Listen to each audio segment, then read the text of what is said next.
Қыздар, мына астарды біз былай қырқамыз. Мынандай матрасовый астар керек болады бізге. Мына матрасовый астарды 5 қабаттап қойдық.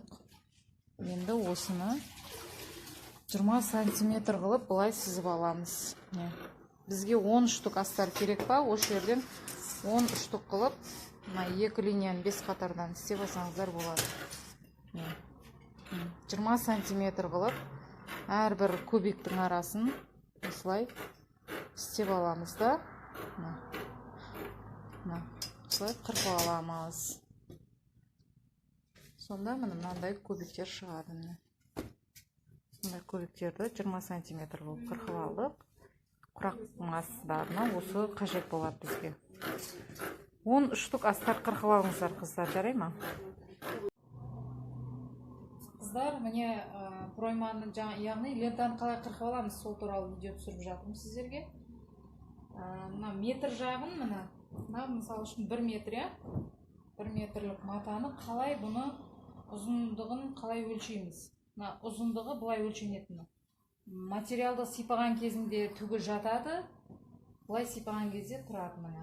Көріп тұрсыздар ғой, осы жағына қарай лентаны қырқамыз, еніне қарай емес. Ені созылғыш келеді, ұзындығы созылмайды. Сол үшін соған қарай мән беріңіздер де, осылай қырқамыз. Осы жағын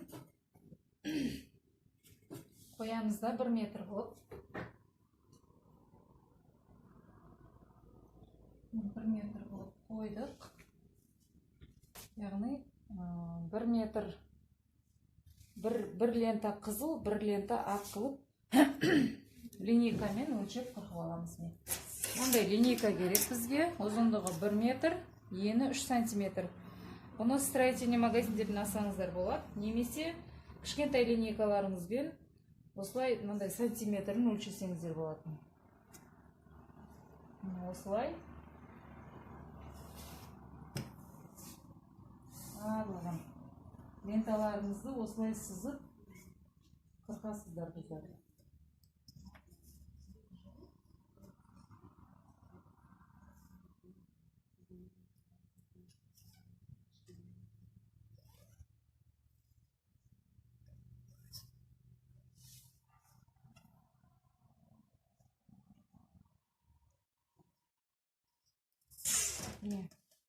Керекті ленталарыңызды осылай линейкамен сызып аласыздар. Ақты да дәл солай.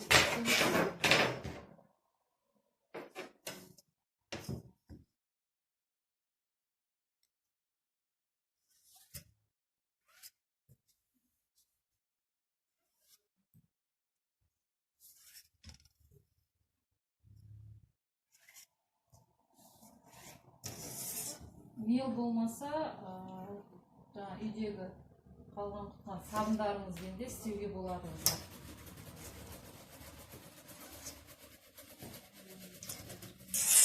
Осылай енді бұны қырқып аламыз.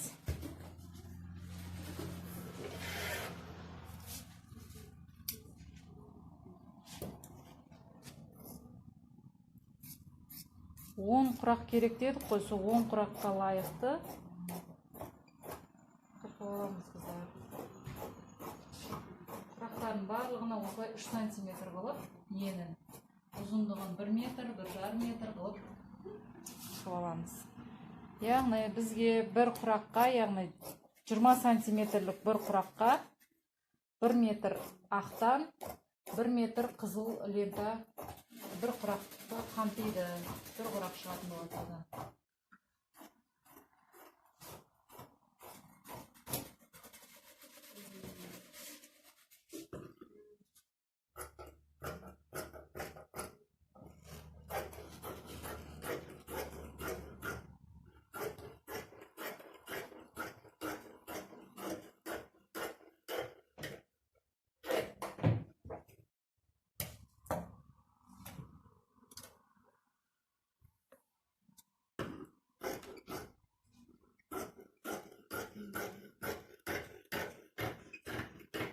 Міне осылай құрақтарға ленталарымызды дайындап алдық.